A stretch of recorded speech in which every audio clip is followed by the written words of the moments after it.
Good morning, everybody. How's everybody doing today? I hope everybody is doing well.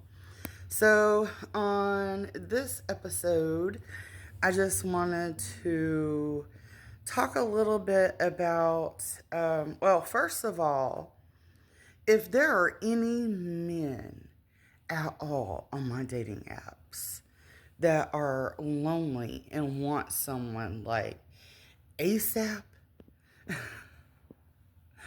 all you have to do is act like you like me.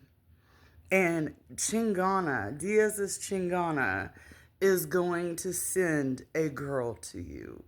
They will send any girl you want that you like as long as you're not dating me, which isn't that nice. So, all you lucky guys out there, all you have to do is act like you have a little bit of interest in me, and they're gonna send a Spanish girl right your way.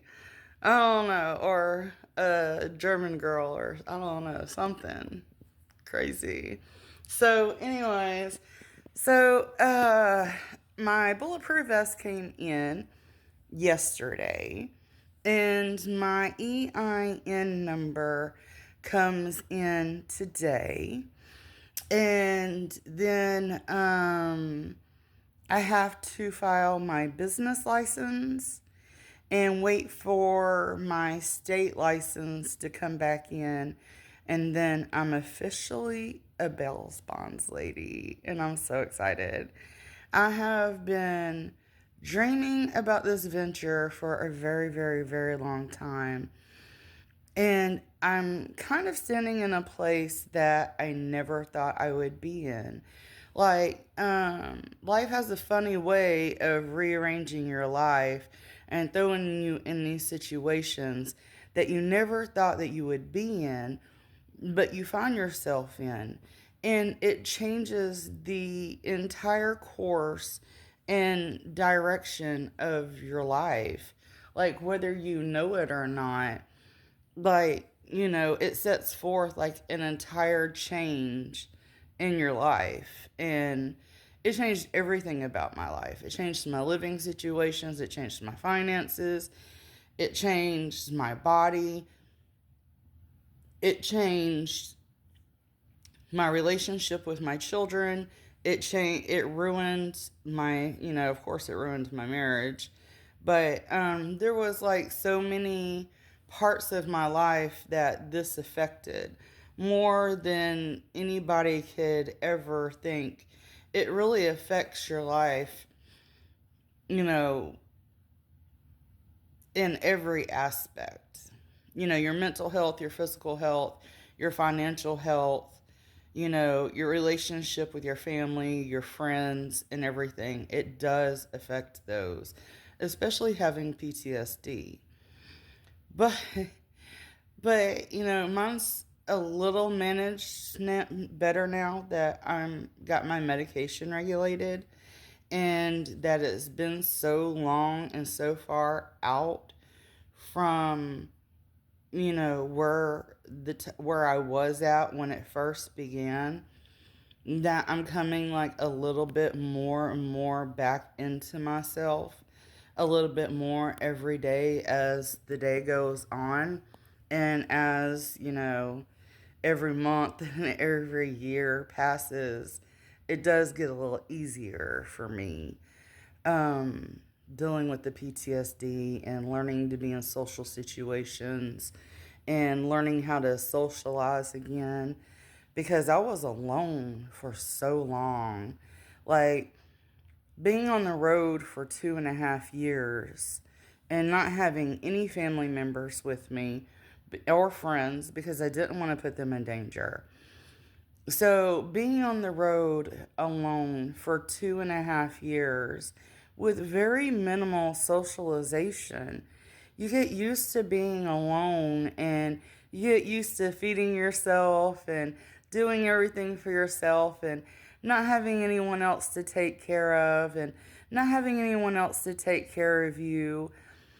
And you're thrown back in, like, after 2.5 years into these social situations, And then you've been alone for 2.5 years, you know? So, like, learning to talk to guys again is new and different.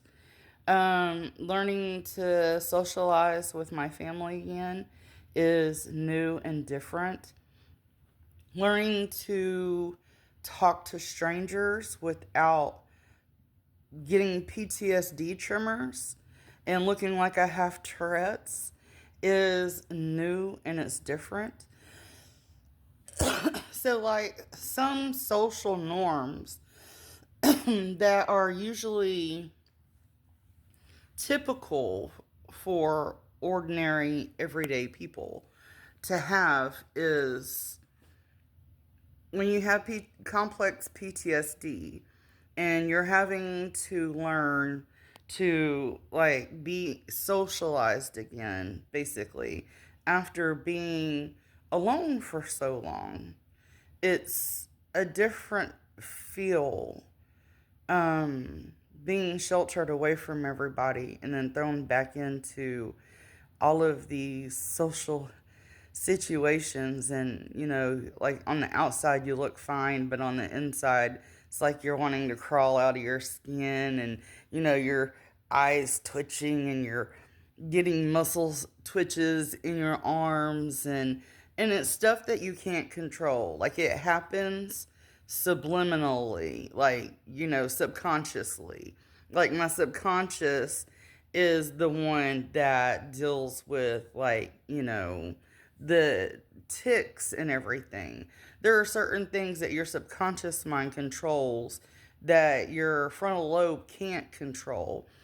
So it happens erratically and periodically without you even knowing it. And anything can trigger it. And then you'll just be sitting in the middle of Kroger, and then, like, all of a sudden your body will just start tremoring, or you'll start getting twitches all over your body, or your face will start twitching. And then you're feeling awkward because you're like, oh God, everybody can see this. And it's crazy. And then you have to learn to deal with that. And then you have to learn to deal, like, not letting it get so bad, um, when you're in these social situations. And really, the only way to ease yourself back into socializing is to throw yourself in it, kind of. But to a degree that it doesn't affect your PTSD as bad as it would without it, or like whatever, like, ease yourself into socializing and small social things. And then, after it's been a long time since the traumatic event, it gets a little bit easier. It never goes away. It's always with you. The PTSD and complex PTSD is something that never goes away. You can control it with medication. You can control it with removing triggers from your life. Anything that would trigger a meltdown, anything that would trigger a flashback, anything that would trigger, um, uh, you know, PTSD twitches. You can try to control the environment, and so that way it lessens it. But it is something that you continuously live with, and you always will live with, and you always will have. And there are things that you can do that I learned through therapy, and other things that you can do to try to control it. But complex PTSD is something that you never get over. It is always with you. And you never know when you're going to have an episode or an outburst or a meltdown, or, like, it's like, okay, this is too much social interaction and I don't want to offend anybody, but I'm ready to go home now. And so it's kind of like, that kind of a thing. And I'm more of a homebody now than I have ever been. Although I do like to travel. But there are good days, there are good times and there are bad times. Like when I can get myself out of my comfort zone, and then there are times when I can't. And then there are times when I have no choice.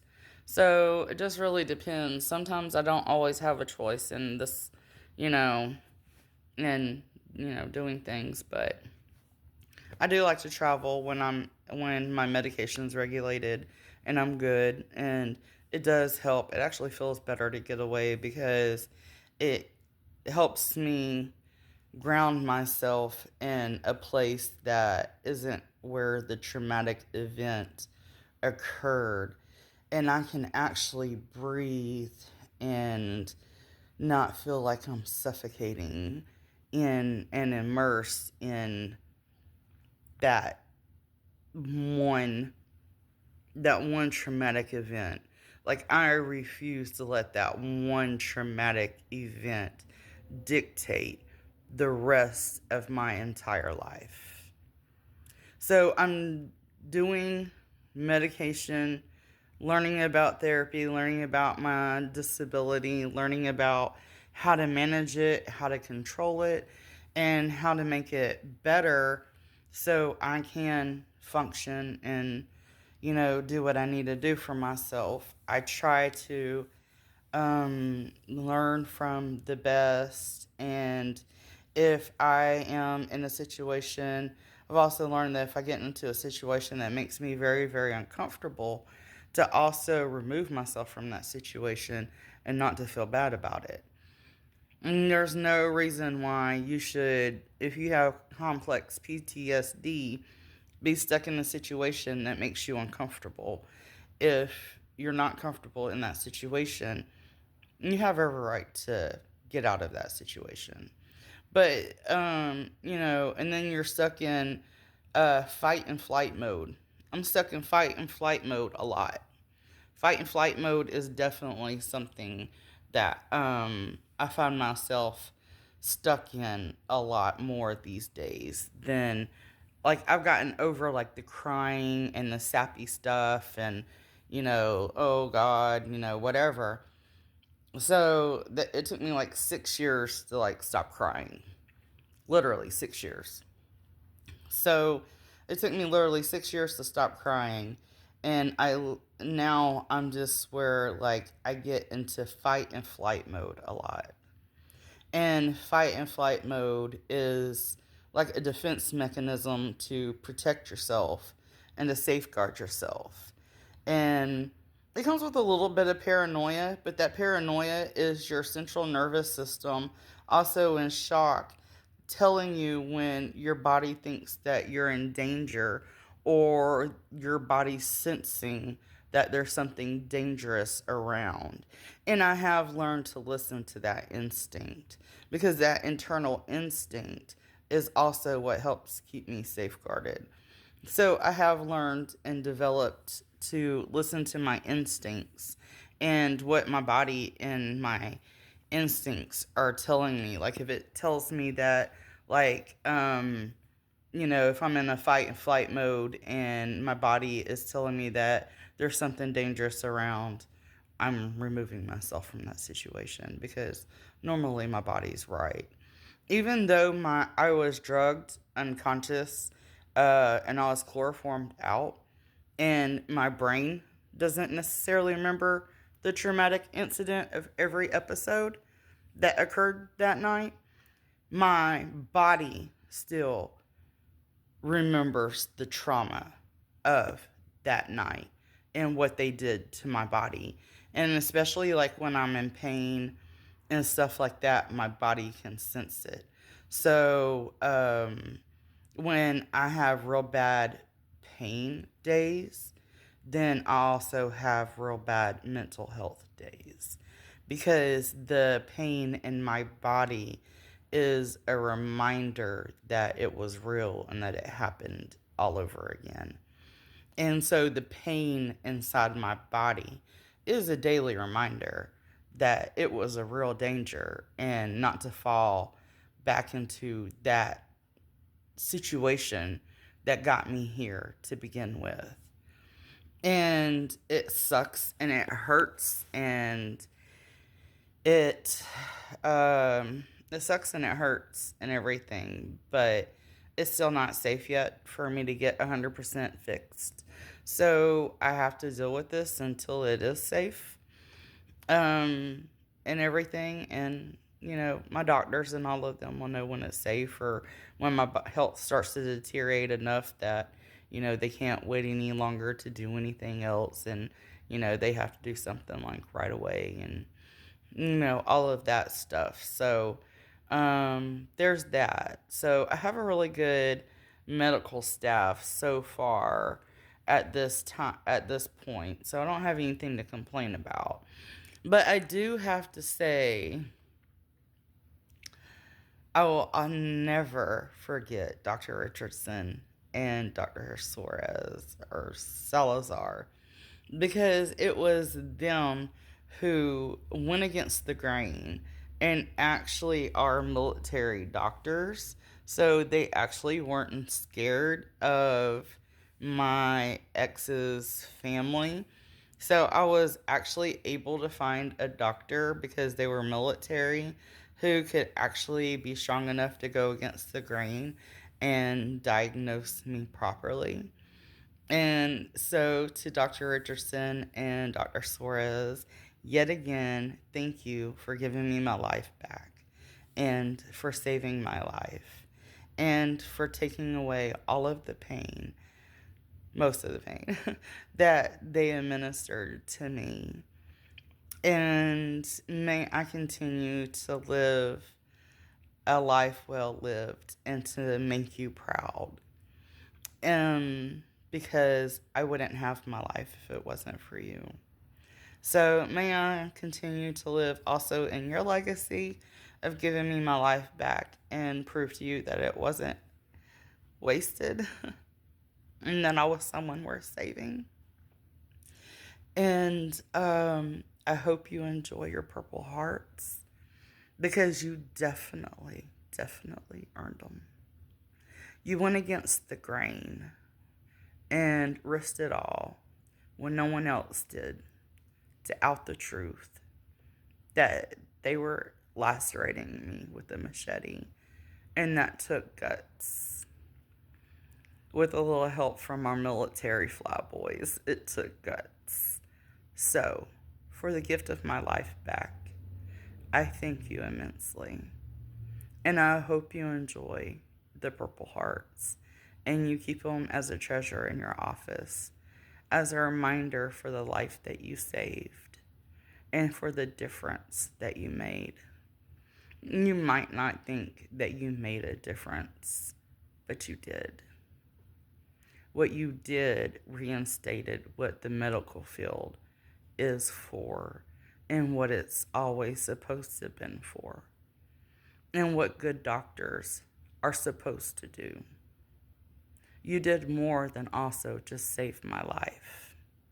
You also proved that everybody is not a shitty human being, and that there are other people out there that care about other people, even if they're complete strangers. And that there are people out there who can give you hope for a better future, and to help you, even when your own people can't. So, for the gift of my life back, and for everything you've done for me, and for having the guts enough to do it, you deserved your Purple Hearts. So I hope you wear them proudly, because it was this soldier you saved. So thank you for that. Not technically a soldier, but technically I am, right? Right, yeah. We understand it. But thank you so much for everything you did. And may the work that I do make you proud of the life that you saved. And may I continue to show you that I was someone worth saving. And thank you for making me Charleston Baby 1. And I still have a bracelet. Oh, I don't have it on right now. I wear every day, that has a seashell on it. It actually has a starfish on it, to remind me of the gift of Charleston. Every single day. Every single day, I carry Charleston with me. Even though I can't go back for a very, very long time. given certain facts. But I still carry y'all with me every day. So thank you. And may I continue to make y'all proud. Love you guys. God bless.